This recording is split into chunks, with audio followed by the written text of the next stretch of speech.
Hello and welcome to the Anomaly Project, the show that looks at all aspects of the paranormal and anomalous world. I'm Marcus Lowth, and joining me as he does every week is Steve Mera. Now, Steve, we're going to be taking a trip into the cryptid world this week. How are you doing, my friend? I'm doing very well, and I love the cryptid world. Actually, it's a lot bigger than what we initially thought. Going back some years, we just thought it was all Bigfoot and that, but no, it's a vast subject, and some really good data within that subject as well. So I'm looking forward to talking to Jessica about that. Yeah, it's going to be absolutely fascinating. So, if you haven't already realised, this week's guest is the Cryptid Huntress, researcher, investigator, podcast host. The list goes on. Jessica Jones. Jessica, thank you very much for joining us. How are you doing, first of all? Well, thank you for having me, and I'm doing excellent. Excellent. I'm so Excellent. excited to be here. Oh, the pleasure is all ours. I think the best place to start really is what dragged you into the cryptid world. You know, what about it really fascinated you that much that you just I have to really look into this. You know, there must have been something that sparked the interest. Well, I actually grew up surrounded by paranormal events and paranormal things that happened in my life, and I like to say it was kind of like the ghosts were the gateway drug. Okay, not that that's what it is, but I was seeing ghosts as a young child, a teenager, and I was very much fascinated with all things paranormal. And I like to say that I didn't go looking for Bigfoot. Bigfoot came looking for me. Okay, and that's the case with a lot of people who have sightings of things like Bigfoot or dogmen, werewolves, stuff like that. It kind of happens. It just kind of crosses your path at some point, and whether that's in a sighting or, in my case, one thing led to another, and I ended up at a meeting one night with my mom. She went to a weekly meetup with some friends who talked about esoteric topics and even like survivalist stuff. And one night they had magicians there and psychics and all that. And every Wednesday it was a different speaker. And my mom said, "Hey, there's some guys who are Bigfoot field researchers that are coming to speak, and I think you'd be interested in this." And I went, and they had 100% evidence that Bigfoot was real. They had they'd been out there for decades studying them. And I had a lot of questions, and they ended up inviting me out to an expedition. And I went, and that was in 2011. And now I'm known as the Cryptid Huntress Yeah. after that. So it's weird how it snowballs into something out of control It after a really while. does. But of course, I never spoke publicly about Bigfoot for over 10 years. I never said a peep Right. about it I until mean, recently. it's interesting, and I'm going to get Steve's opinion on this. It's interesting you mentioned that you had paranormal encounters when you were young. Steve, we speak about this all the time, don't we? Where, it's Yeah. not just one thing, often there's stuff in the background. So, Mm. what are your thoughts on that? I think obviously that when you talk to different researchers, and don't get me wrong, there's no argument that the evidence to support that these things are real is overwhelming. However, if you look into it a bit more in depth, it's like, well, what do we actually refer to as real? Because seemingly there are some profound experiences, equally evidential, that puts Bigfoot and similar creatures into sort of a metaphysical aspect in some cases, which, well, that really confuses. And I mean, initially the Bigfoot arena it's a very kind of a bit like UFOs going back years ago, saying it's a very nuts and bolts phenomenon, but it isn't always. And I think there are some profound cases out there regarding Bigfoot and other cryptids, which is a little bit confusing in regarding the real aspects of when we say what is real and what isn't real. Jessica might have actually heard about some of those interesting cases where you kind of got that crossover, but there are lots of people that have paranormal experiences or UFO experiences and then Bigfoot experiences. So you have to question yourself. So I wonder if it's something to do with expanded consciousness. Why is not everybody witnessing these things? Let's get Jessica's viewpoint on that one, actually. Yeah, Oh, that's wonderful. I'm sorry. I love that you're posing all those questions because I've experienced all of it. Yeah. And I think I don't have any answers, but I've got my opinion on Yeah. all of it. Jessica, just going off what Steve said there, do you feel there is a connection between other aspects of the paranormal? There's clearly a connection between UFOs and Bigfoot. That's pretty much well established at least in our circles. What are your views on sort of hauntings, ghostly encounters? Do you think they share like the same mechanism? Do you think they are a part of all this as well? Well, in my opinion, they're all connected in some way. I believe so, because I think it's a frequency thing. Honestly, that's what I think. Like I said, I started off seeing ghosts when I was a young woman. Okay, and then it transformed into what I was seeing around my room at night, like people standing in my bedroom, turned into ETs in my bedroom after I started doing the Bigfoot field research. Now, it was the same exact scenario. It was same time of night, but instead of like Victorian era humans I was seeing, it was gray aliens and mantid beings in my room. And so I started questioning. And this was, like I said, it was after I started doing the Bigfoot field research, and I was having UFO encounter. Like we had UFOs in the field with us. We were having ET experiences in the field with us while we were looking for Bigfoot. We're having light beings, all sorts of stuff out there, and paranormal things were going on. And I went back home and I started having these ET encounters at my house.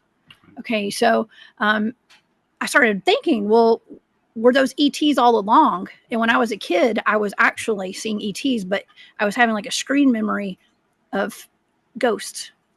Okay, I know that sounds kind of weird, right? Oh, it sounds, not at all. No, not to us, no. Not to y'all. Okay, good.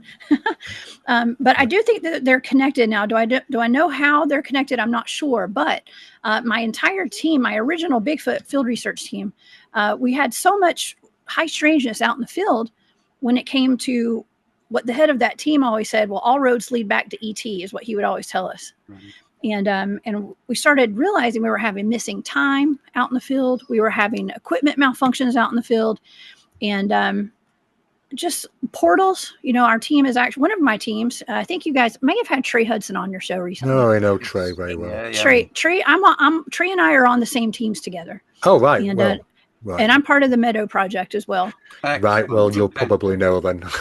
I do help out with Trey and stuff. So wonderful. Yeah. Wonderful. Well, we have documented portals.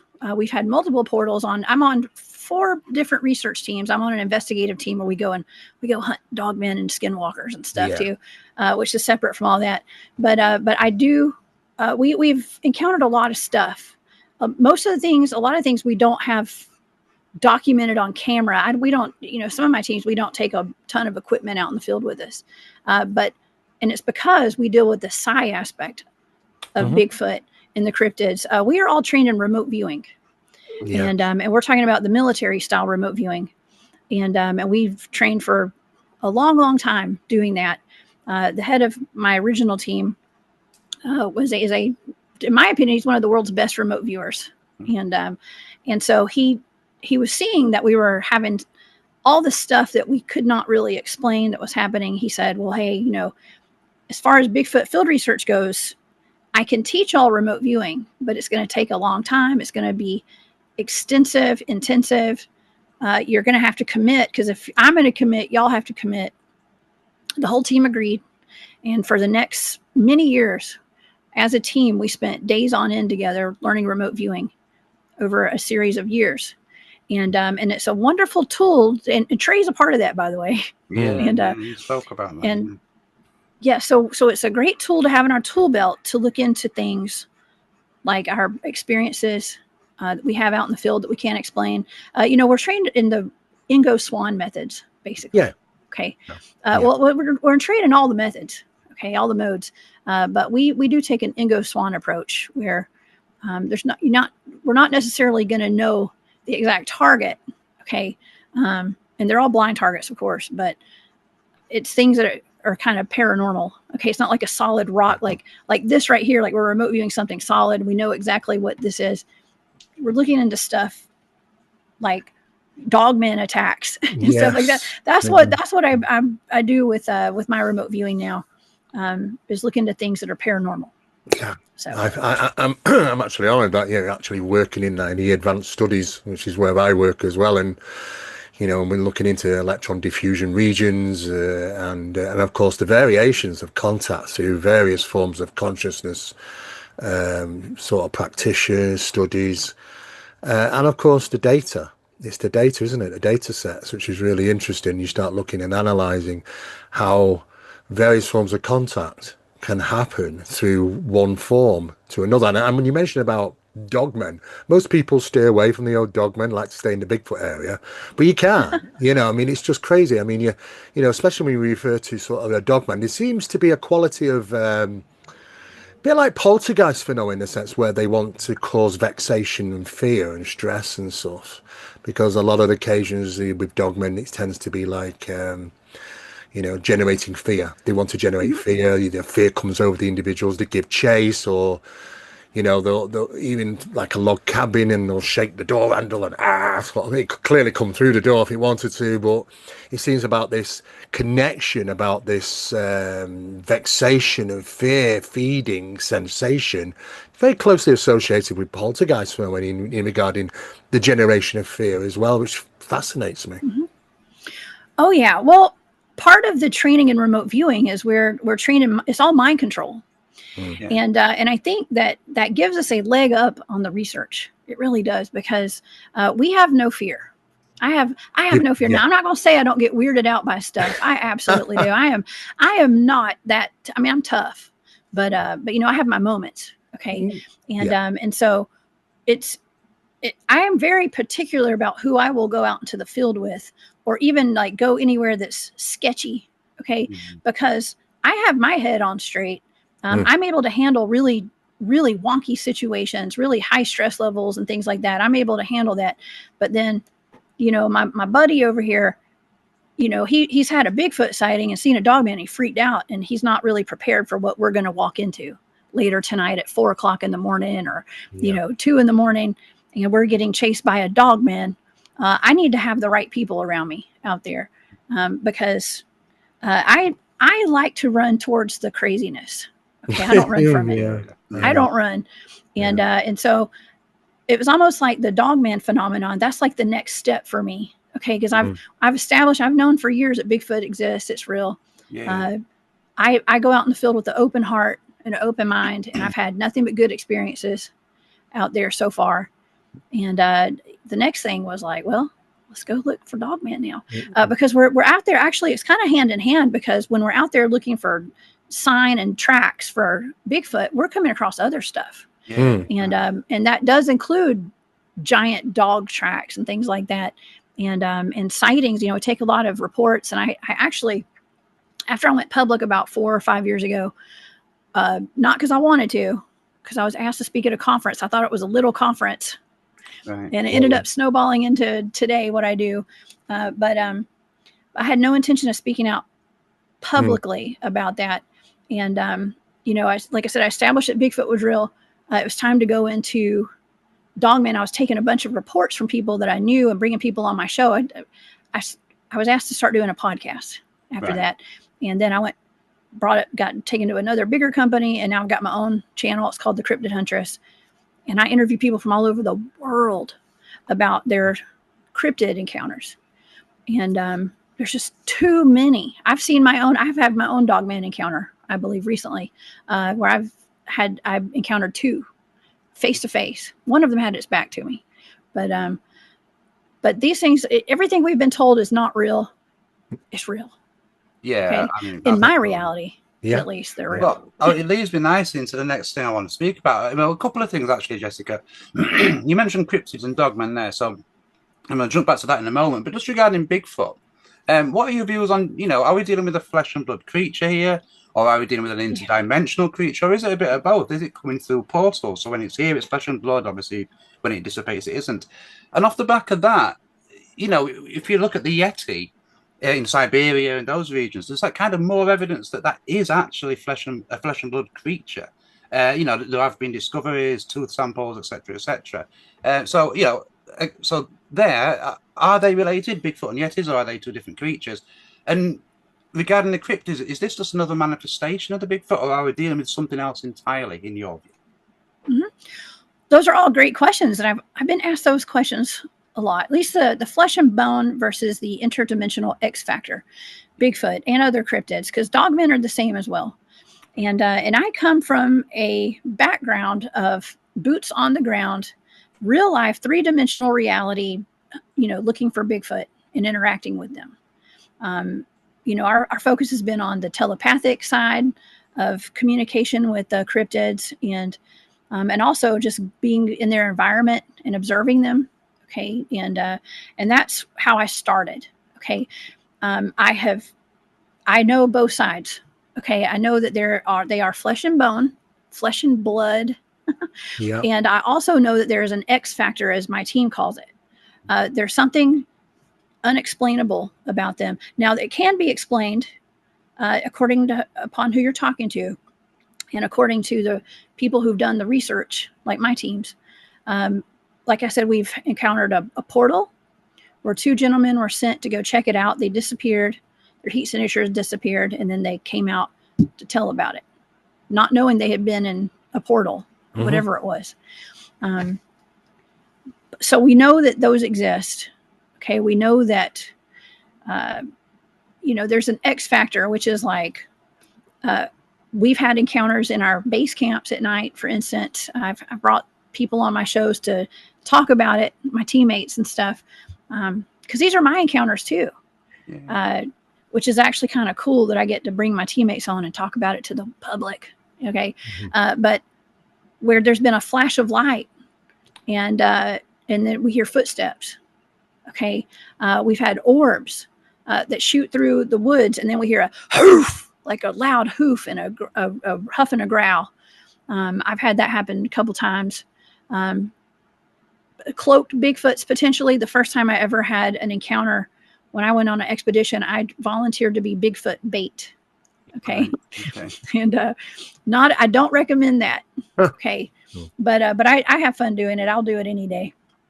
But I don't recommend the normal person do that. So I was walking by myself up a hill. And this is just to kind of circle back around in a second to the interdimensional X factor versus flesh and blood. Yeah.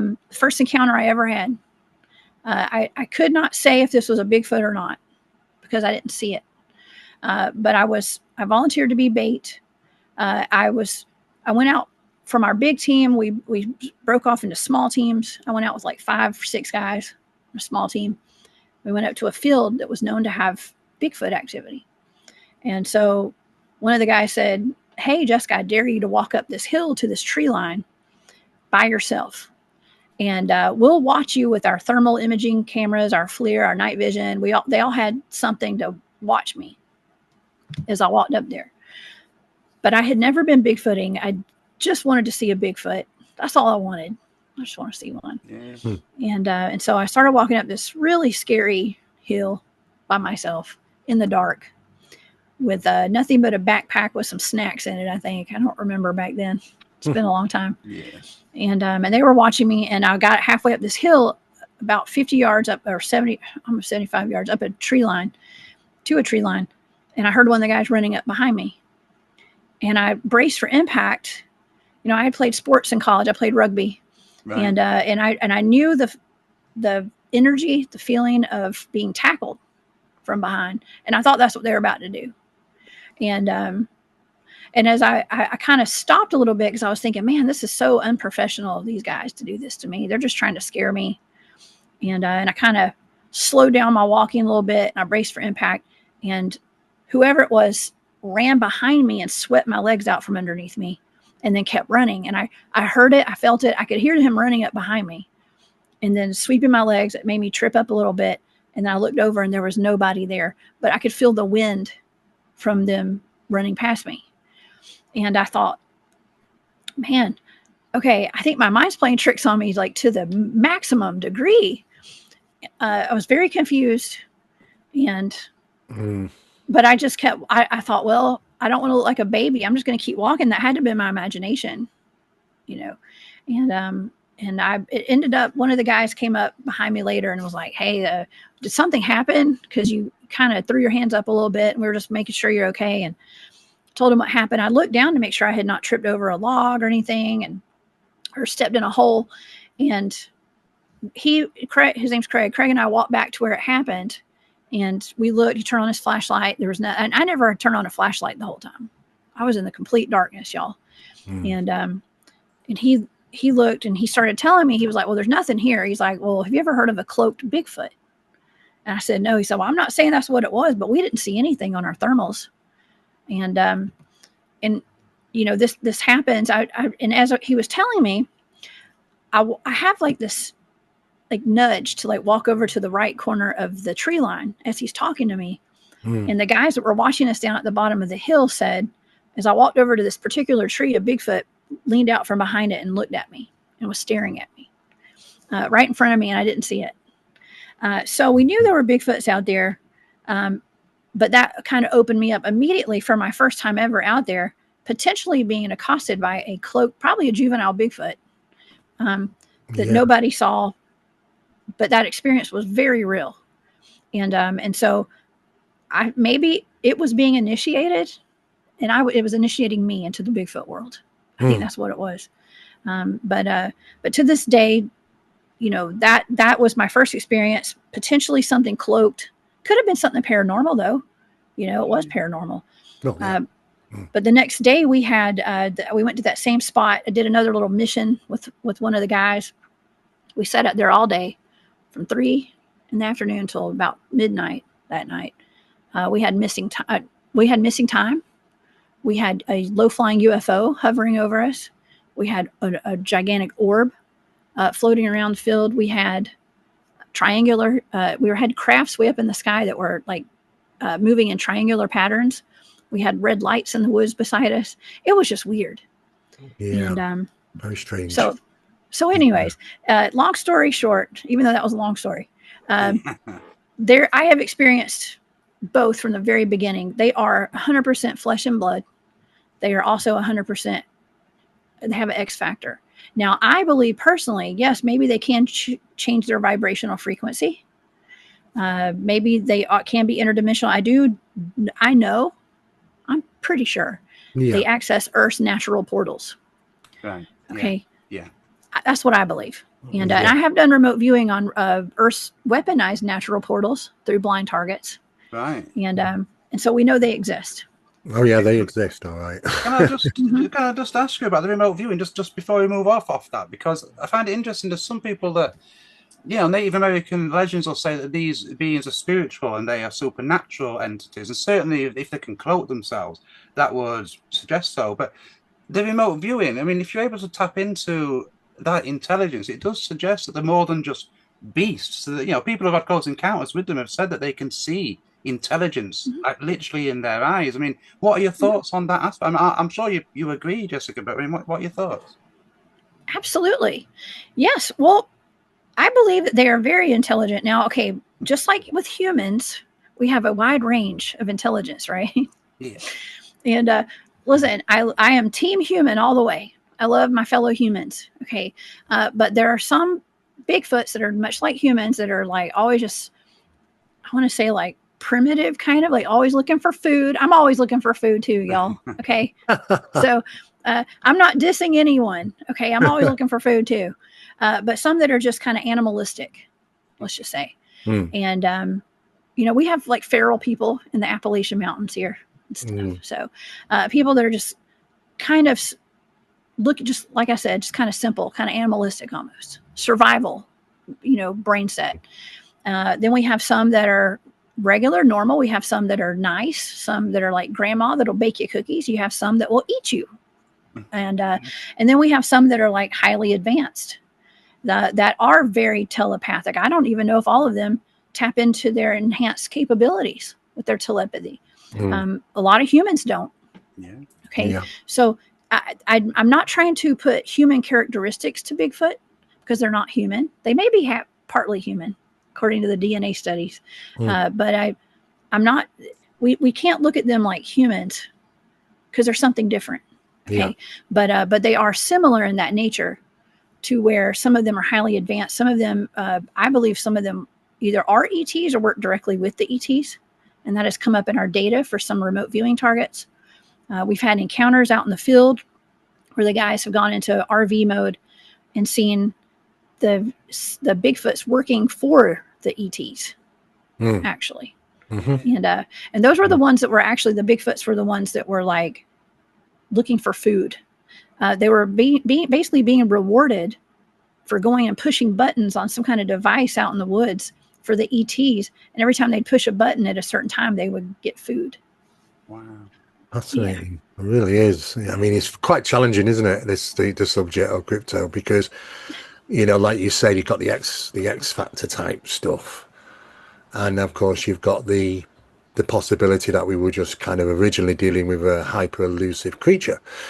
But like you say, it does consist of a variety of different things, and of course, no matter how you approach this, there's always arguments either side, isn't there, for something being something more supernatural, paranormal in origin, something might be extraterrestrial or other interdimensional entity of sorts. I mean, there is some good things I've seen in regarding some interesting pieces of footage of what might be considered to be a cloaked being of some sort. There's also a few interesting stories over the years in various different places. Would you consider the locations you're going as high strangeness locations already, or is it just sort of just random places? Nothing is random. Nothing. Yes, there are places of high strangeness, and if you guys had talked to, you've talked to Trey Hudson. The Meadow is a place of high strangeness. Now, we usually go places that have local legends and lore involved. First of all, okay, and the places that I go bigfooting, I live in Georgia, on the east coast of the United States. I live right at the south end of the Appalachian Mountains, which are the oldest mountain range in the world. It's full of cryptids, full of ghosts, full of really weird stuff. I mean, like I said, I live on the very southern tip of it, so I'm pretty safe. I get to wander into the Appalachians when I feel like it to go bigfooting. But we have a high concentration of Bigfoots up there. Now, that's not the only place I research. I research all over the country, mostly in the southeastern United States is where I'm located. Several different states. And the places we go are not random. Some of them have been established by some of the guys on my team as places they've gone for decades to go interact with the Bigfoots up there. And so they're all undisclosed. We don't give our locations away publicly because of the ongoing research. Yep. And if you watch like some of these TV shows, like the Bigfoot shows, one of the biggest mistakes some of the guys have ever made that are on my teams was telling people their locations, because then people, a lot of people just want to get, Bigfoot wasn't a very popular thing to do when I first started. That's why I was private for 10 years. Never spoke publicly because I got ridiculed. And today it's like the cool thing to do and everybody wants to do it. And when someone finds out your location, all of a sudden TV crews show up, video crews, and then your research is ruined. Okay. But we go to places that are like, we call the Meadow the Skinwalker Ranch of the South. And there's a reason for that. All the locations that we go to have all had the whole range of paranormal activity. Now, I tend to believe it's the people on our teams that enable us to have such incredible interactions with the cryptids. I don't think it's just the land. I think it's the people.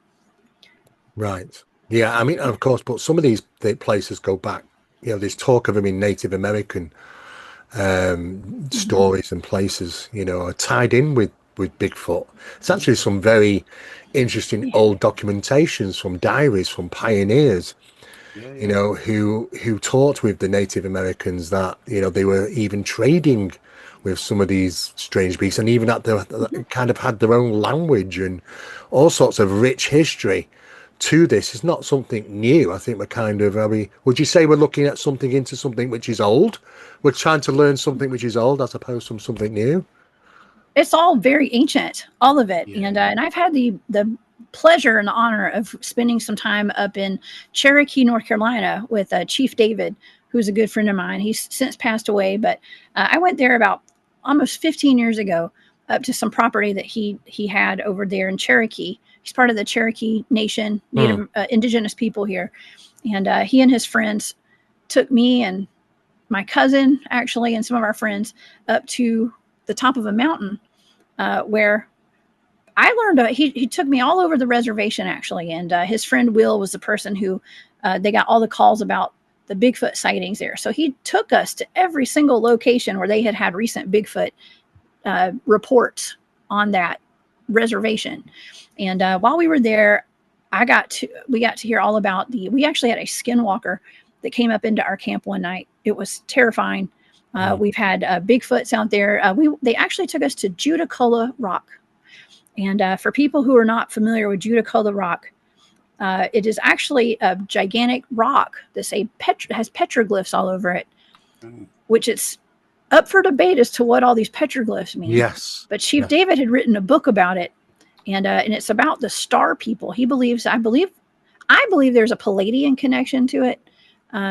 But he said he would always tell me that he was from the stars, he and his people, and that was kind of like a creation story and a story about like Star Wars, basically. Yes. In the galaxies. So I was able to go experience that with him, and right there at Judaculla Rock is where Sukalu, the giant, used to protect that place, and his throne is actually there. It's in a cow pasture, right beside the big rock. This was a long time ago when I went. Today they have a fence around it. I actually sat on the rock. You shouldn't do that. I didn't know back then. No. There was no fence around it back then. And but anyways, tales of giants, tales of hairy men, Sasquatch. They're all in our history books. The Moon-eyed people, as well. Spearfinger, my favorite shape-shifting witch out of the Appalachians. These are things that we're told as they're mythological creatures and beings and just cautionary tales. But my team has actually encountered, we believe, Spearfinger on a dare I say, like interdimensional level, kind of out in the field. Yeah. Can I just jump in, Jessica, there? Because you mentioned we're talking about ancient sort of, legends and myths and things of that nature. And you also mentioned about his own ET connection to Bigfoot. I don't want to drift into the ancient alien synopsis and things like that, but there's ancient writings that some people have interpreted as initial genetic experiments that didn't result in humans, as some people believe did. They resulted in Bigfoot. And it's basically saying that, I can't remember the lines offhand, but it's describing a beast with hands that can't manipulate tools and that has a grunt instead of words. And people have said, well, is this the creation of Bigfoot? Back in antiquity, if we did have, visitors from wherever manipulating humanity. So do you have any thoughts on that? And well, yeah, we'll stick with that for now. What are your thoughts? Do you have any thoughts on that? And I'm going to see what Steve thinks about this. Well, my thoughts are Earth is a big laboratory. Okay, that's my thought. Yeah. And I have many conversations. I have a good friend of mine named Barry Littleton. He's a really great researcher, and he and I do a lot of, he gives me a lot of the blind coordinate remote viewing targets. And he's such a wonderful researcher and an ET contactee as well. And so he and I have come to the conclusion, we always talk about this and we get a good laugh out of it because Earth is a laboratory. We're just like a big experiment for the ETs, basically. But of course, we've had a lot of humans that have taken over these experiments and working with the ETs, I believe, to create things like human-animal hybrids, all these chimeras. They go back to the beginning of time. All this technology has been here for way longer than we could ever imagine. Okay, it is what it is. That's my opinion. Yeah. So yes, I do believe that there are, just like when it comes to dogmen, I think that there are probably some that were original to this earth, potentially. Okay, and I think the Sasquatch, Bigfoots as well, which Sasquatch and Bigfoot are the same thing. People always ask me that. I think that they're original, but then there have been a lot of experimentations done and cloning and things like that, just like with us humans. Right. We are some kind of weird experiment too. Okay, that's my opinion on that. I think, Steve, what are your thoughts? Because I find myself agreeing a little bit there. Well, when you look across the whole scale of cryptids, Mothman, Owlman, Lizardman, the list goes on. There's hundreds and hundreds of things, but are they all independent, individual? A lot of them tend to have red glowing eyes, which seems to be a bit of a giveaway that there's some type of archetype, are they structurally real in the sense of how we'd expect to just sees somebody? Or are they archetypes? Are they some type of construction? Yeah, because I mean, you're not just hundreds. You go back into ancient times. There's thousands of variations of these things. So you could literally write columns of books on these things and the stories associated through time. So we have to accept the fact that there are multiple thousands of variations between these things, or is this something that's creating something in regards how we perceive these things? It's a bit of a strange one, to be honest. I mean, it starts getting a little bit technical, to be honest with you, but I think that's where the research is seemingly heading towards, to be honest with you, because it's just like ET. We talk about, well, these, I mean, the government, the US government said, oh yes, there's 4 different no, there is not 4, there's thousands of variations of these things throughout time, and we could write columns of books on ETs, but are they all coming from thousands of different planets or other locations? Why have they all got 2 arms, 2 legs, 2 eyes, and a nose and a mouth? And why is bipedism such a significant thing? Because science tells us anything from other planets, slightest variation on the planet causes massive change in the DNA. So we'd expect to see all sorts of strange and wonderful things, just like we find on the bottom of the North Sea, strange and weird, strange creatures just here on planet Earth. No, there's something else that's going on, I think, here. But the problem is, you got to have a building blocks first. You got to start at trying to identify the physicality of these things. Yes, they're physical, no different than a UFO coming down and landing and making marks on the ground. They are physical, but then sometimes non-physical, because UFOs have been seen to fly into mountains and volcanoes and into the ground even, so it's like we got to kind of wrap our heads around this. And I think it might end up into sort of quantum mechanics and all sorts of, and consciousness is a massive thing, and people have been ignoring this for a long time, but I think consciousness studies in regarding relationship between people and experiences is a massive thing way forward. And it's just no different than experiencing a cryptid or experiencing a ghost.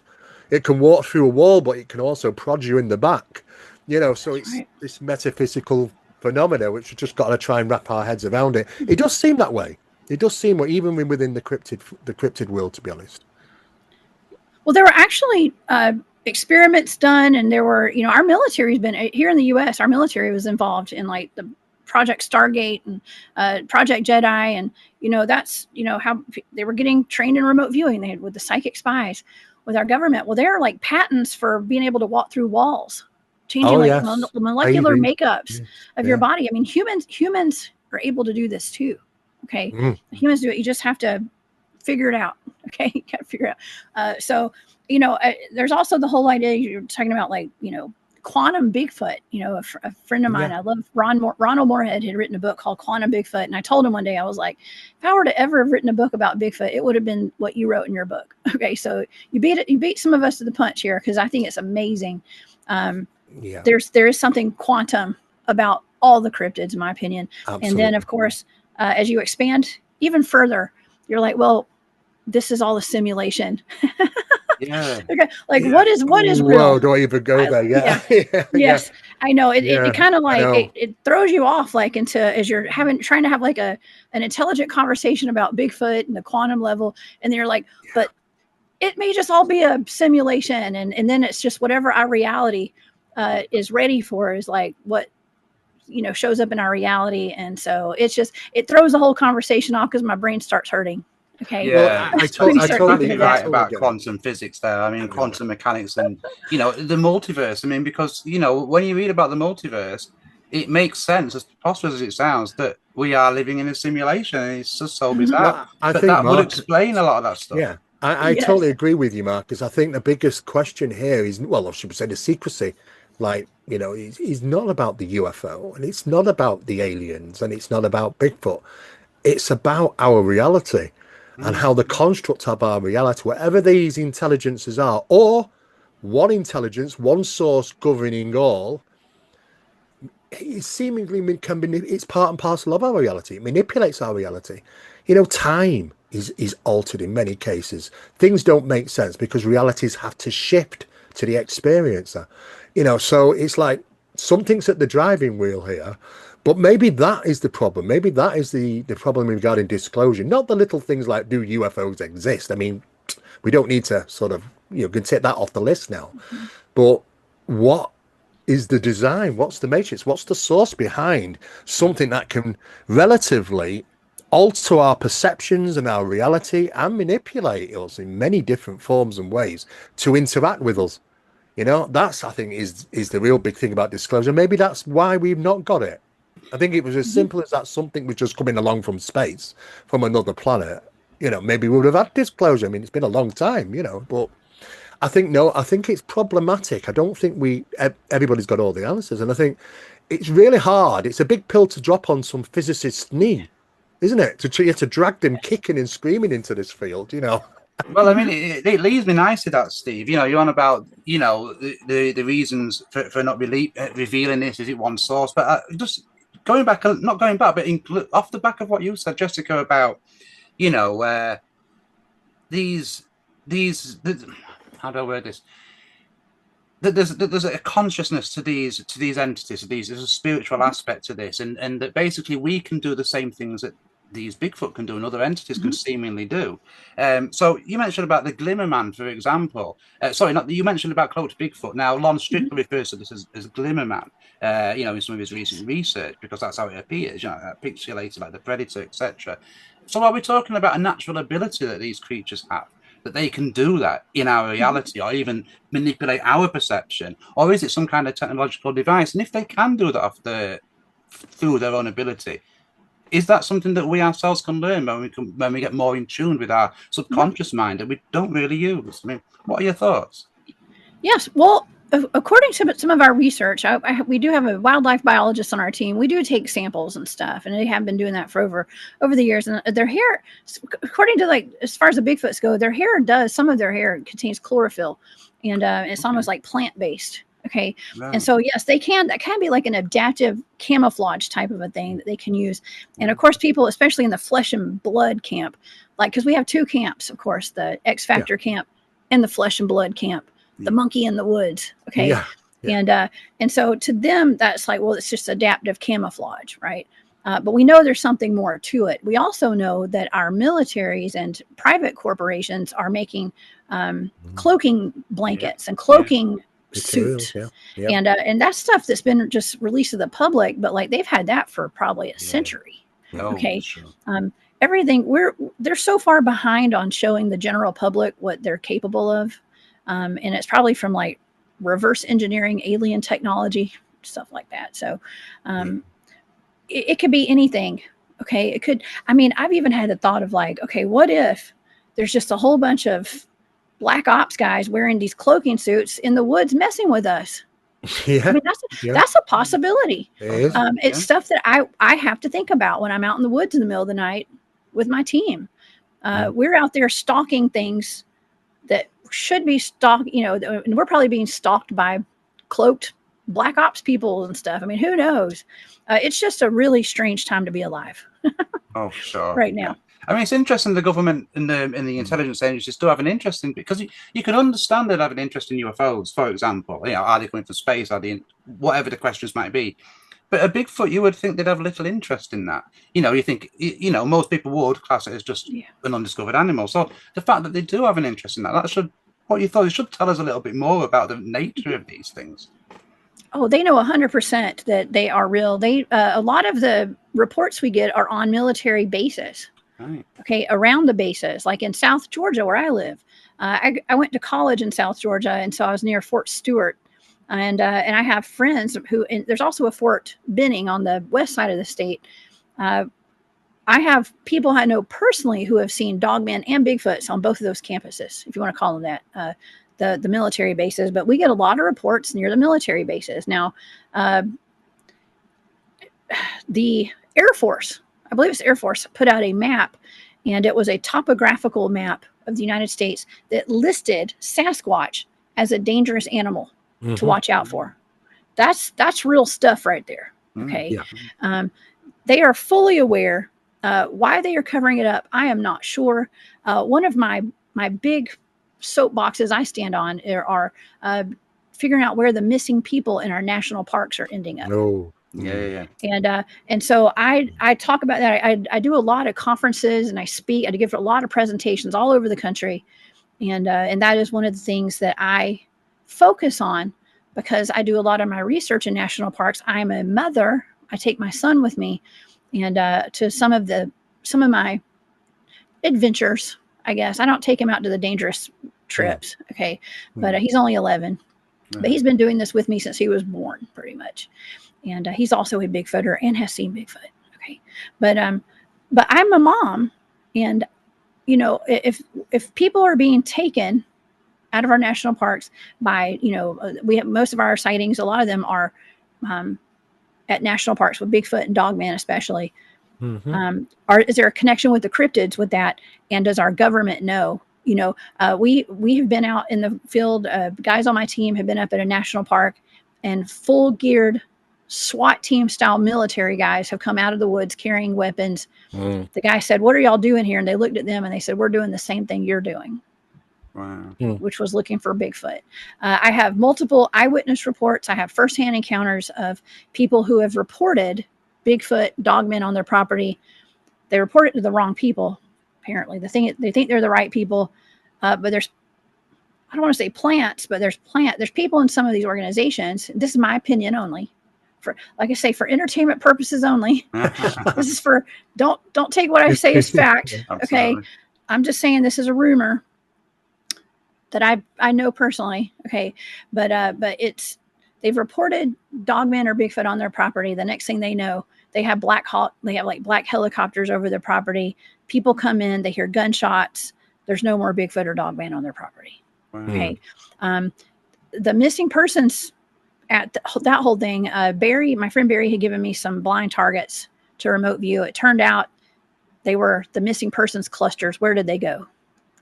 And my data was alarming because I was seeing there is government interaction. There's government involvement. This is all for entertainment purposes only. Okay. But it was full out kidnapping and taken underground to a facility, experimentation and disposal of the body. Okay. Wow. And that was for all these missing persons clusters at our national parks. Okay. And I do believe, I don't think it's always the case, but they could be utilizing portals to get some of these unsuspecting people, unsuspecting hikers. They could be using cryptids to kidnap and stuff. I mean, I don't know. But I think there is military involvement. That's only my opinion. Stephen, sorry to jump in again, but I have to mention this. You brought up these cluster spots, national parks, disappearances, obviously the missing 411 research and that nature. One thing I find fascinating about this, and you'll probably know this just as well as I do, is that these cluster spots, there are also multiple Bigfoot reports there. But of some of the people that have disappeared, they've come back and they've said, you know, there was one only a few years ago where the young child said he was looked after by a bear.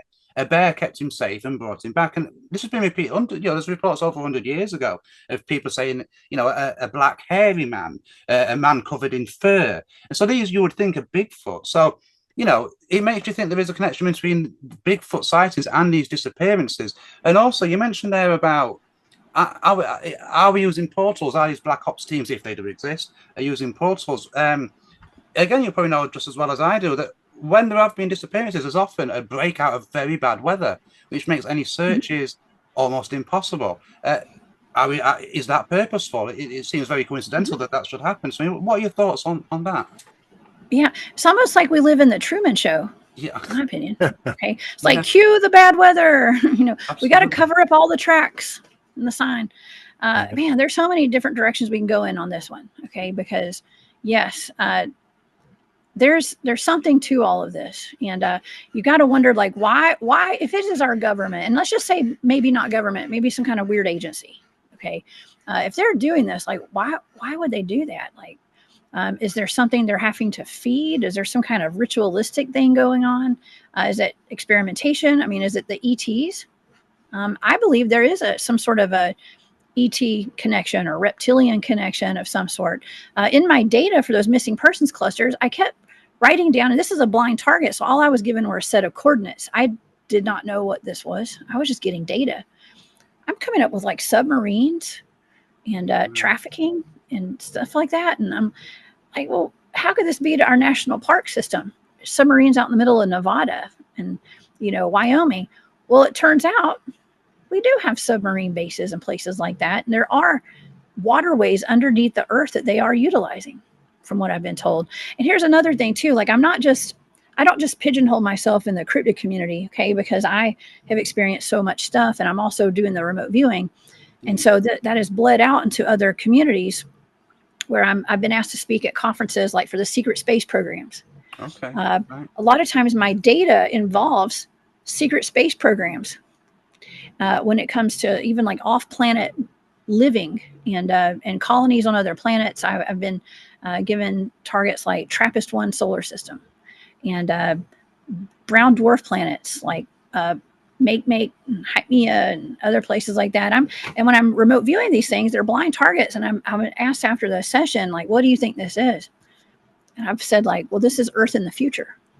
Right. So I was remote viewing Earth, but it was in the future, but there was slavery involved, a lot of slavery and stuff. And it turns out, like, even Ceres, the planet Ceres, there's lights on Ceres. That was one of my remote viewing targets one time. And I'm seeing Earth in the future there. And what I thought it was, humans. I wrote down mid-rise apartments and highways and all that. It was all there. Walmarts, you name it.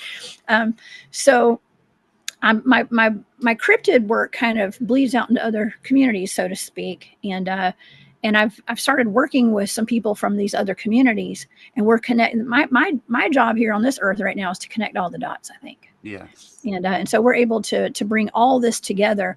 I'm getting reports of UFOs landing and dogmen getting out.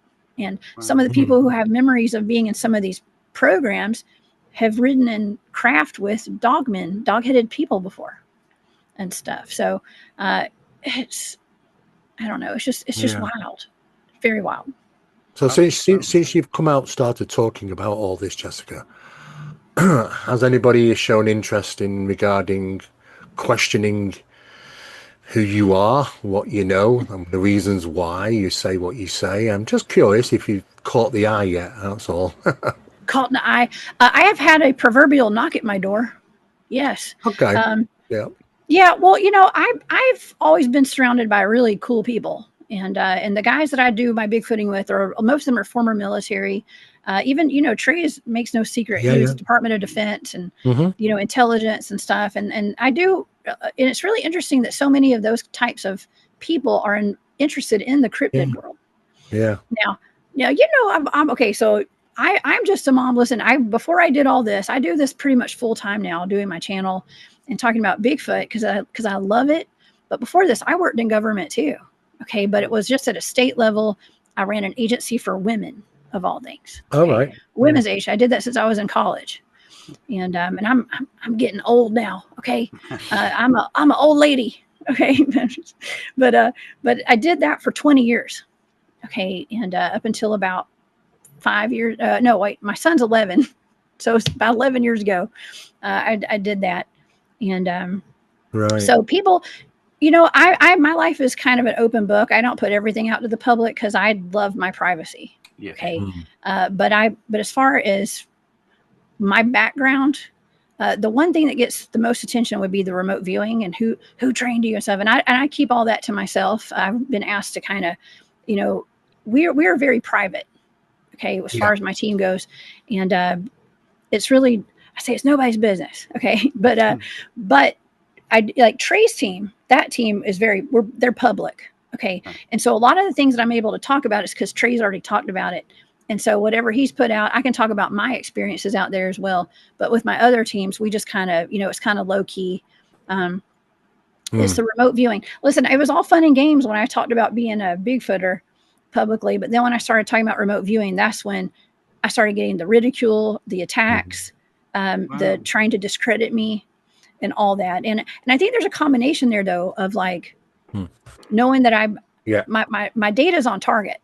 Okay, I've been doing this for a long time, and it's being public about it, which is kind of dangerous. Do you know what I mean? But it's also people who are like, let's just say in the flesh and bone camp of Bigfoot still, not understanding what I'm doing, or looking at it as like it's evil, demonic. You know, I'm doing psychic stuff, so it's the devil in me, you know, and that kind of Well, stuff. yeah, it So can be. Yeah, well, so depending on what Bible Belt area you might go to, I suppose it can be. and I'm in the South, okay, Yeah. and so Yeah. yes, it's so I get it from every angle, Yeah. okay, Yeah. but I have more support than I have, you know, conflict for the most part. So and I'm not here to be liked. I don't care I at get this what you're point. saying now. Yeah, I'm a very diplomatic. Listen, I worked in politics for 20 years, Yeah. and I grew up in it, and I know diplomacy, and I know when to keep my mouth shut, and I know what to say and whatnot. Like as far as religion and politics go, I try to keep my mouth shut, and I try to be as nice to everyone as possible, and just put out the facts. The data is the data, isn't it? The data is the data. Thank you. Yes. It is interesting, though, isn't it? I like you, Steve. You get, yes. You said you got, you know, basically a lot of hassle for doing remote viewing, because that is, I'm sure one day science will explain all of this stuff we're speaking about, but that's one thing that science, you know, that's real, that's a fact. We know that can be done, and that's been documented, you know, at university programs and government experiments.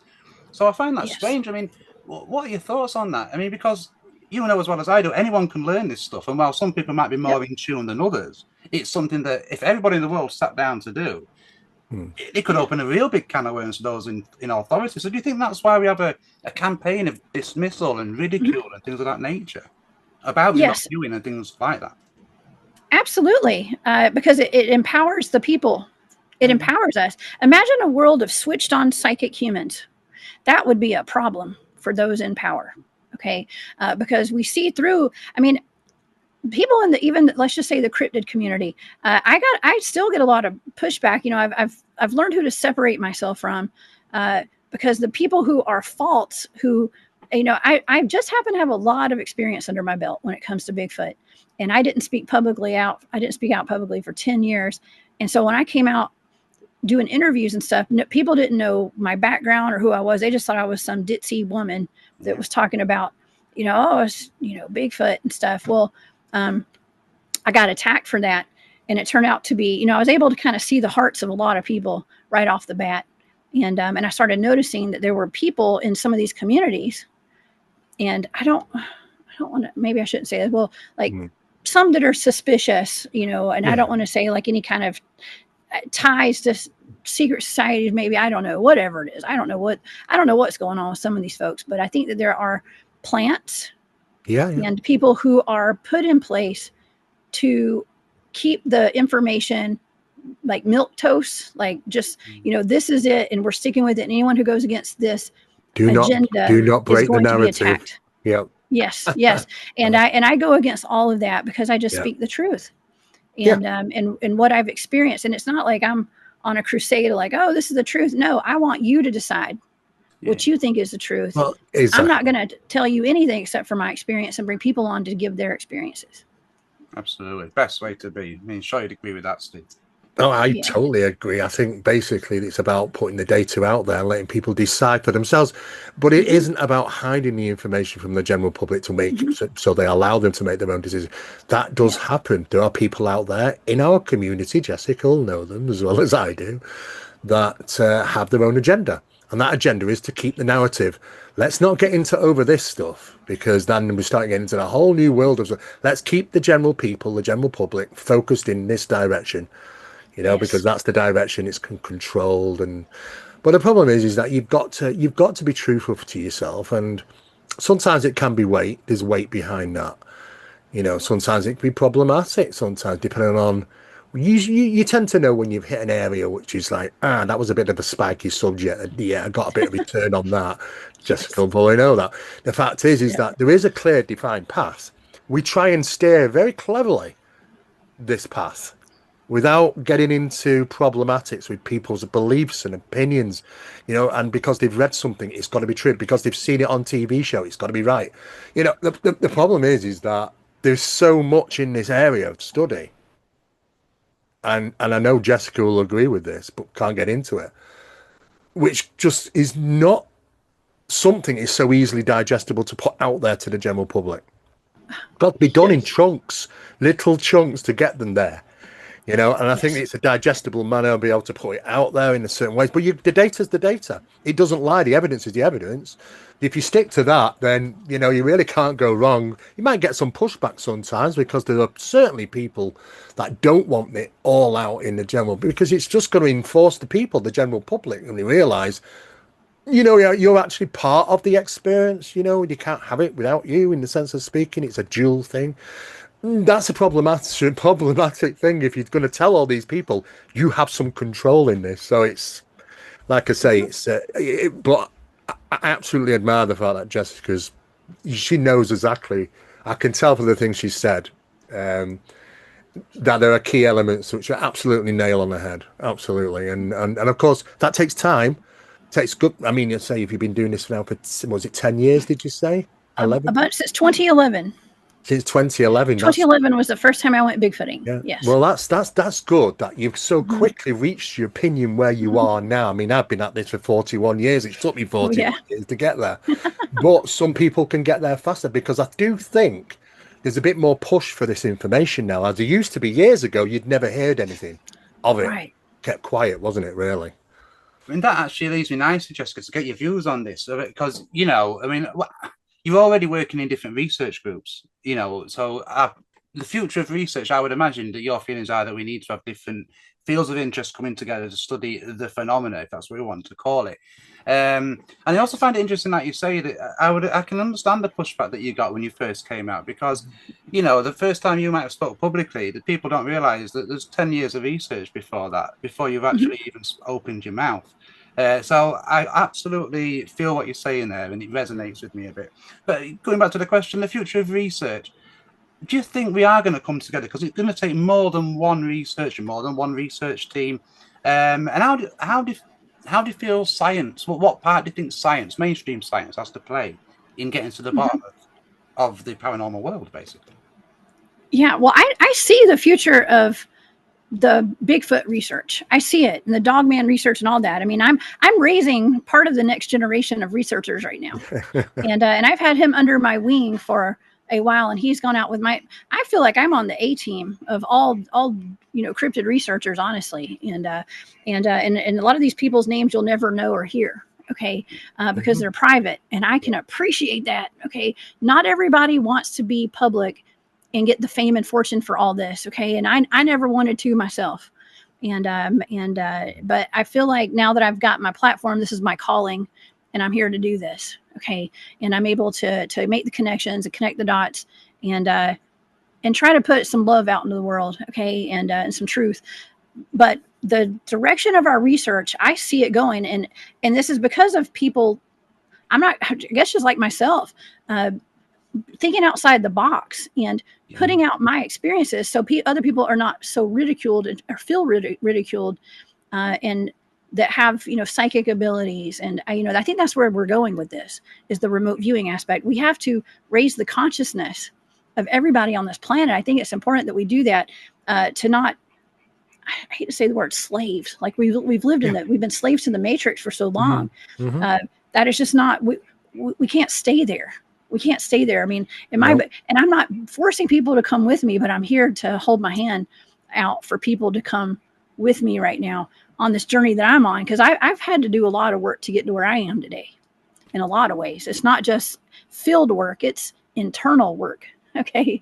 And so I think that this is kind of where we're headed, is, first of all, being more open about it, being more accepting of it. The first step is like accepting that this is real. Okay. And then it's like, well, just like with my team, it's like, we've established it's real. Let's start communicating with them now. Okay. Let's see what else is going on. What is connected to this? You know, I mean, listen, my team has gone so far as to have to like come up with a protocol as to what we're going to do the next time we encounter a portal. And it involves tying a rope around somebody's waist. Okay. It's wild. Yeah. Okay. It's very primitive. Okay. So I'm not saying like we're all just going to the stars and, you know, no, it's baby steps. Okay. But some of us have to break out of this. Like, we have to kind of go out there on a limb and talk about the stuff that's really wild and out there, like the remote viewing aspect. It's been underground and behind the scenes for so long. And I can promise you, the guys who may have been part of military programs that I know are not going to be on the forefront talking about this to the public. But see, I'm not. I'm a civilian. I can talk about whatever I want. Yeah. Okay, so maybe it takes that kind of a thing to start happening, and to just plant the seed into the minds of the masses. That this is not. It's not all witchcraft and stuff. Okay, I'm not a witch. Okay, I just am tapping into my enhanced human capabilities, and I think that is where the research is going. Are we ever going to get full disclosure on Bigfoot, Dogmen? Not by our government, but see, here's the thing: when you turn it around and look like, well, we are the disclosure, okay, and the people that I bring on my shows who have had the real life experience, they are the disclosure here, and so don't worry about what our government's going to tell us. Not we're learning now, like here in the U.S. This is my opinion, that we can't trust a lot that comes out when it comes to that. We have to do the work ourselves. And yes, if I can be a liaison between the dogmen and the humans, so be it. I'd love that. Absolutely. Yeah. I mean, Steve, I can't imagine. I mean, the format of disclosure is it's just debating about the UAP. I mean, it's about the technology, it's about the metaphysicality of it. In some cases, materials, weaponizing, that sort of thing. That's just going to keep the general public focused on that, just like they did with Project Blue Book by public demand years back. It was just fruitless. But while the real work's going on outside, and this is what's crazy about it, because there are science guys already involved in this. Jessica knows that. I know that. And they don't want information out with that about their involvement. But they're passionate enough to recognize, yes, there's something, this is what it is, and they'll lend a hand to that information. But the problem is trying to digest that and then trying to drop that into the public domain. And I think you have to be quite skillful about how you do that in some cases, because too much too soon, sometimes you can sort of get a bit of a backlash. But if you just consider for 1 second the size of this and the possibilities and the capabilities of this all field phenomena, which might tie into religions, and date back forever, pre-documented history, then this is not something you can just sort of just drop on somebody's lap, which is just kind of live a mundane life. Even scientists have been scared off from this. So it's a very delicate situation. But the more you research it, you start to realize, hang on a second, its footprint isn't new. It goes back a long, long time in regarding communications and civilizations all over the planet, different cultures and societies which have all sort of utilized their own way to deal with various phenomena. So I find it fascinating, but I think like what Jessica's doing and the team, it is important to deal with that way, to be honest with you, because it won't help just regurgitating it out to the general public. It's too much for them. Physicists, I know, I've been told that physicists at the top end have not been given this information because it'll scare them off. And the government, certain skiffs and things that are happening which might involve physicists, they're not shared everything with them because it's just too big to drop on their laps to say, do you know, your physicist is wrong. It needs to be adjusted, needs to be altered, and it needs to be things to be added to it. You can't do that. It's going to scare them off, and we need the help at the end of the day. So it's tread carefully, delicate sort of a thing, but it is fascinating. What I also am interested in is that the footprint of cryptid phenomena goes back ancient times, because these dogmen carvings on the walls of 2,000-year-old temples in India, and you think to yourself, well, what's a dogman doing on more than one of these things on these temples in India of all places? But when you start to do the research, you start to find a footprint that goes back. And of course, old stories of werewolves in the UK, old werewolf encounters, really not much different than dogmen experiences, really, are they, I suppose? No, I mean, no. Over to you, Jessica. What are your thoughts on that? Oh, yeah. I mean, that's one of my favorite things is to go back and read about the cynocephali and the dog-headed men. There are tribes of dog-headed men all over the world. And you can go to the Perry Reese map I'm probably pronouncing that wrong because I have a southern No, accent. you're right. No, I think you're The right. period reefs map from the 1500s. I don't know if it was 1513 or 1531, or maybe I'm off, but these were from explorers, people that were going all over the world and were documenting things like not only dog-headed men, but the blemmies. That's one of my favorites. The tribes of headless men. Yeah. And you name it, big wild men, Bigfoots, dragons. Okay. That's actually something else. I haven't mentioned this to you guys, but I was doing a dogman investigation in Alabama, which is down here in the southeastern US. And we were getting ready to, we were hiking in about 5 to 6 miles to go set up in our hammocks and stuff. We were going to set up camp for the weekend to go try to get accosted by dogmen. Okay. That's what we were going for. Some violent dogmen out there. And me and my guys, and this man came walking out of the woods, just a random man holding a stone. And he said, this is speaking on dragons, by the way. He was holding a stone, and I heard him ask the guys, I'm the only female out there, and he probably didn't think I was even with them. Okay. But he said, hey, y'all familiar with dragons? And I heard them kind of, dismiss it like, yeah, we know about dragons. And I heard him, and I said, hey, I know about dragons. What do you have there? And he said, well, have you heard of petrified dragons? And I said, yes.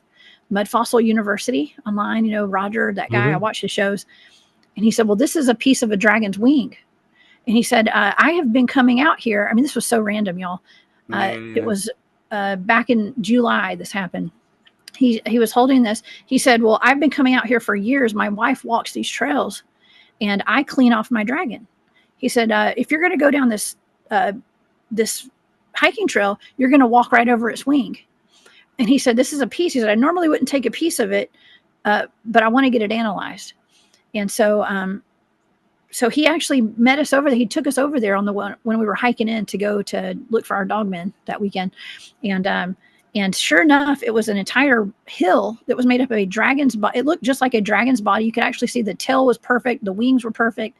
The whole head, it was kind of melded into the hill.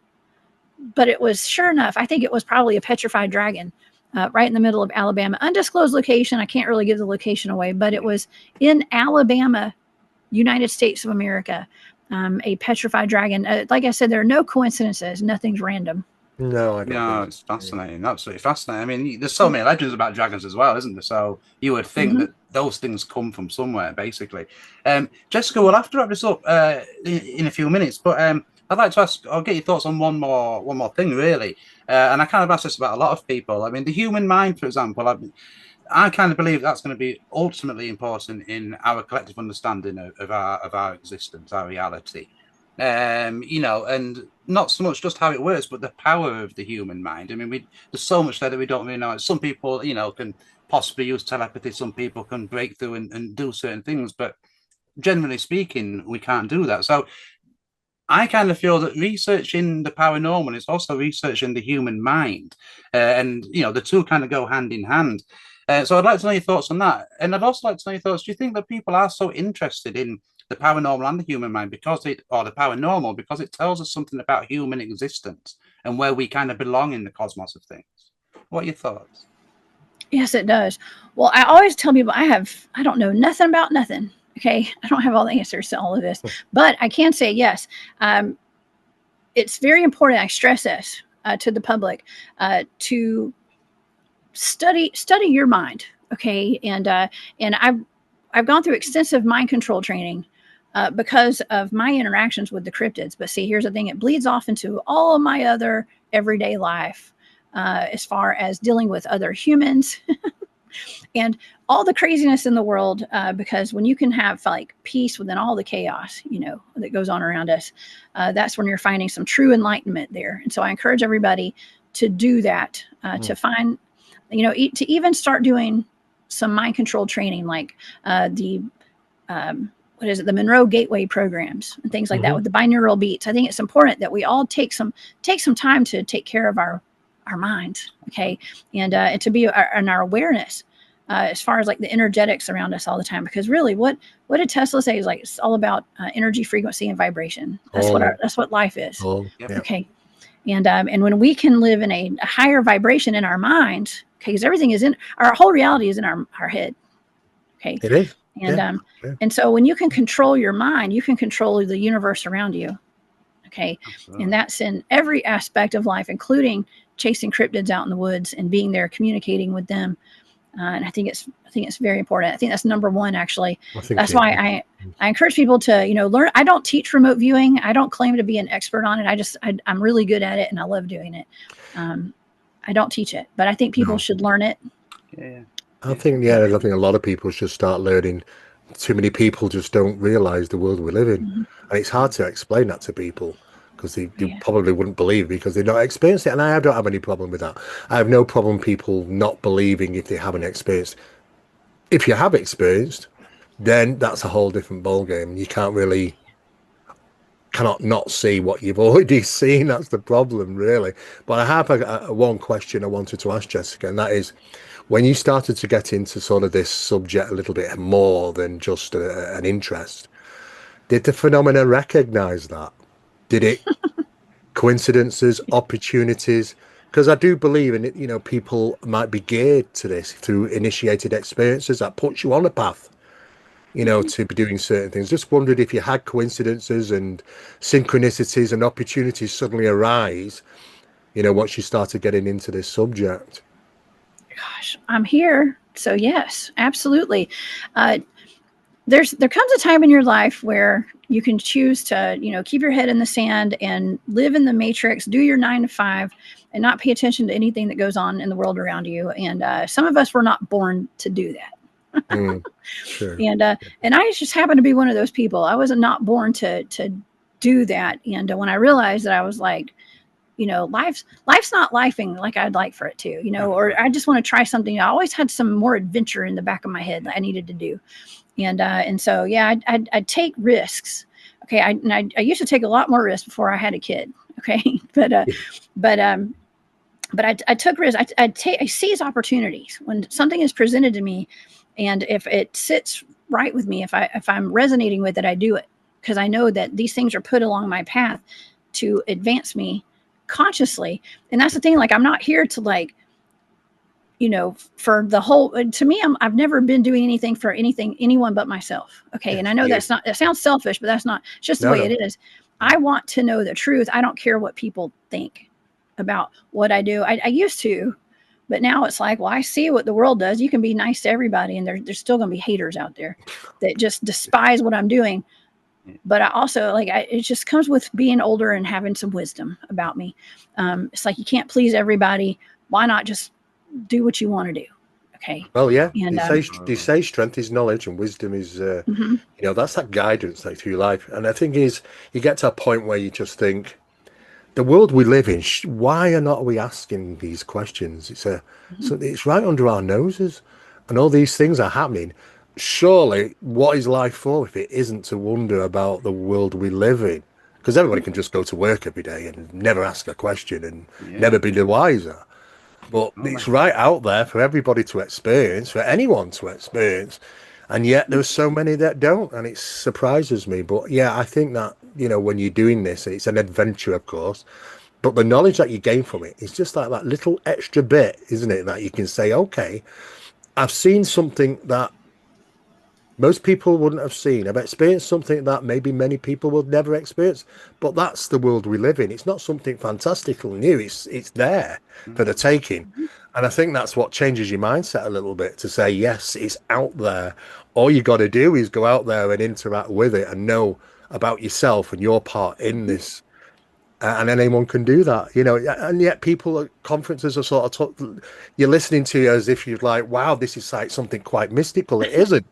They can do it, can't they? It's just a matter of knowledge, really. But I think giving that information out is the best way to do that, is get people to start questioning, question everything.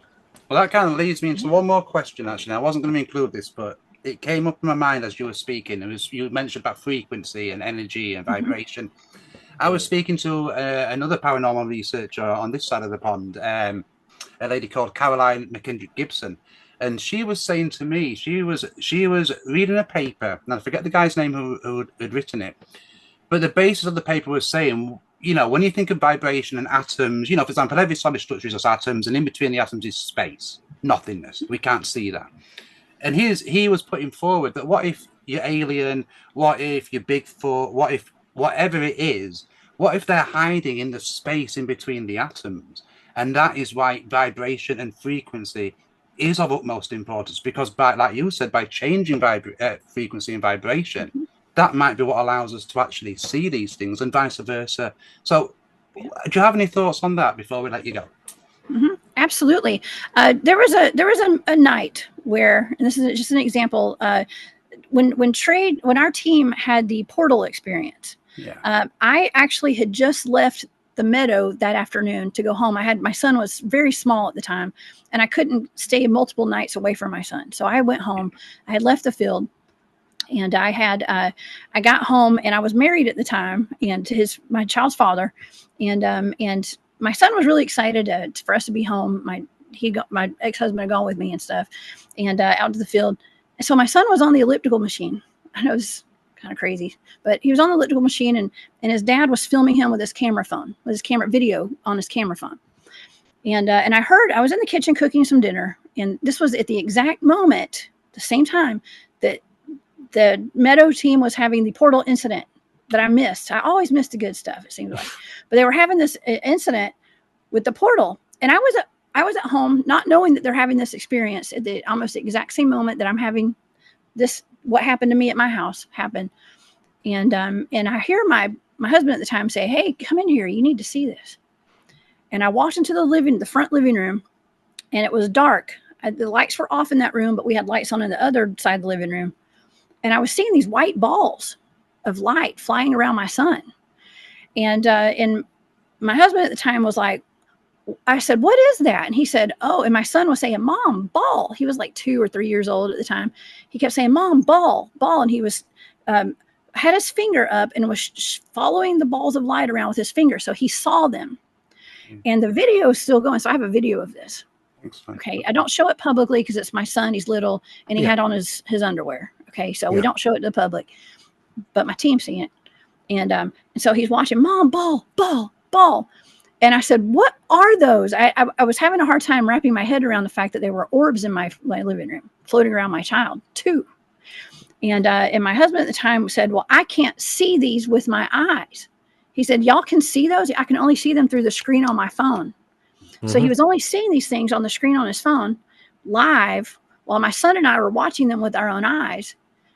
And then one of the balls of light eventually shot into the phone and cut the power off on his phone. Wow. Well, that was the same moment that my team is out there having the portal incident. I'm having orbs in my house. I've never had orbs in my house before or after, not in that particular house, especially not around my son. No. And what that told me was that not everyone can see what I see. That's right. Not everyone can experience what my son and I see. And I do believe it is a frequency, vibrational frequency. I want to say issue. I say issue. It's it has something to do with that, because I'm not saying my ex-husband was in a low vibration, but I think he was. Okay. And maybe that's why he could not see some of the things that I saw. And so it actually kind of opened me up and helped me to understand some of the things that I was experiencing and how people are so, sometimes it's violently against what we're talking about. They're like, "I don't see it. It doesn't happen.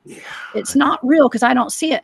Well, that was living proof for me that he couldn't see. We're standing right beside each other, and two of us are seeing something that one person cannot see at all. Okay. So yes, they could be in that in between the atoms or whatever. It's just a matter of getting on that frequency. And sometimes we're jolted into that frequency when you have an experience that terrifies you. Sometimes you gradually go into it because you're out there looking for it. Yeah, I mean, Steve, it's interesting because we spoke with Nick Kyle, didn't we? And he basically said the same thing, that, when you experience something, whether it's intentional, whether you're just in the right place, right time, because your consciousness is expanding, because as it does through any stimulation, then obviously it becomes, so it could be as well, like you said, it's not even a frequency thing, like it could be, but maybe your ex-husband wasn't as open-minded as you, or didn't have as expanded consciousness as you. I mean, Steve, what are your thoughts? Because I think we talk about expanded consciousness, but I don't, when you actually try and sort of delve into this, because he's done studies in this area, and it does seem that the evidence pointed to that the phenomena can be selective. It can actually interact with individuals. Sometimes those individuals can be a train. When I say a train, it means that it could be past your mother or your father. There's a genetic coding that's involved in close encounter or profound paranormal experiences. It's what you refer to as like a genetic coding that it can be passed on genetically throughout family chains. So it seems that there's an intelligence that can choose to have a handshake with those individuals and not to the person next to you. And if you say it's about frequencies, yes, it could very well be. However, I think it's not just all that. I think there's also a fact that phenomena can choose to ignore individuals, or it can choose to interact with certain individuals if they want to. There's obviously, there's enough information now to say that they geared of intelligence to be able to make an intelligent choice to interact with individuals, or choose not to. In some cases, I mean, I've had many incidents where people have reported strange things, then the person next to them has not experienced anything, and we can't just rule that out and say, well, it's a singular experience now, so we should ignore it because nobody else experienced it with you. That's the wrong way to go about it now, because we now know that people are targeted to singular experience by phenomena. So we're learning, we're getting there, but I think the phenomenon in some cases has a handshake sort of thing, it's like a conduit, a connection somehow with some individuals. Yeah, I love that. Definitely. I love that. You were talking about the genetics and being, passed down. I come from a long line of very psychic women in my family, and on my father's side too. And on both sides of my family, they're always very open about paranormal, supernatural things. And my grandmother, my mom. Well, my mom is very much more open, but my great grandmother, my great aunt. I mean, they had a possible alien abduction up in North Georgia back in 1982 or 1980s, where they were very religious women. They actually attributed what happened to them. They were driving down a highway. A light came down from the sky over their car, enveloped their car. The next thing they know, they're, a county over. It's been an hour, 20 miles down the road. They didn't know how they got there. And this was back in 1980. They were highly religious women, both of them. They attributed it to angels taking them out of harm's way. Wow. I think it was E.T. Yeah, okay. Yeah, you could well be right. Yeah, absolutely. Genetic encoding. Yes. It's there. Yes. We're finding the actual evidence. I mean, it's not just that the science is finding evidence in the genetic coding through people our experiences. And what's also interesting is that 72% of those individuals are somehow can go through troublesome problems in relationships because they're geared to find someone who's on the same frequency as them. Oh God, and that can happen. And that could just go in all sorts of directions. They're finding all sorts of things through surveys and statistics through experiences. It's absolutely fascinating stuff. Really, Jessica, really. We're going to have to let you go because we're getting right on that limit. So it's been absolutely fascinating speaking to you. It really, really, really has been. Look, what you got coming up, Jessica? Because I know you're a busy, busy lady, but I mean, podcasts, conferences. What's happening in Jessica Jones' world? Oh my gosh, thank you. Well, I have a YouTube channel. It's called The Cryptid Huntress. You can find all of my shows over there. I do 4 live shows a week. Monday, Wednesday, Thursdays. Monday, Wednesdays during the day. Thursdays, Fridays at night. Of course, I'm in the U.S., so my times are different than you guys. But Eastern time. And you can find that on my website, thecryptidhuntress.com. Also, I do have a bunch of events coming up. I'm presenting at the Super Soldier Activation Conference in Orlando, Florida in October. I will be at multiple Bigfoot festivals and events as well. And and UFO Comic-Cons as well, all over the South coming up. It's all on my website on the calendar. So thank you guys so much for having me. This has been a treat today. No, thank you, Jessica. Pleasure. Thank you for the work that you're doing as well. It's incredible. Yeah, absolutely. Second that. It's been absolutely fascinating speaking to you, Jessica. So thank you so very much. And thank you guys for joining us. Make sure that you subscribe to our channel. Make sure you check us out on social media. And make sure you follow the Anomaly Project Podcast.com for further articles, news, and information. Until next time, goodbye and take care.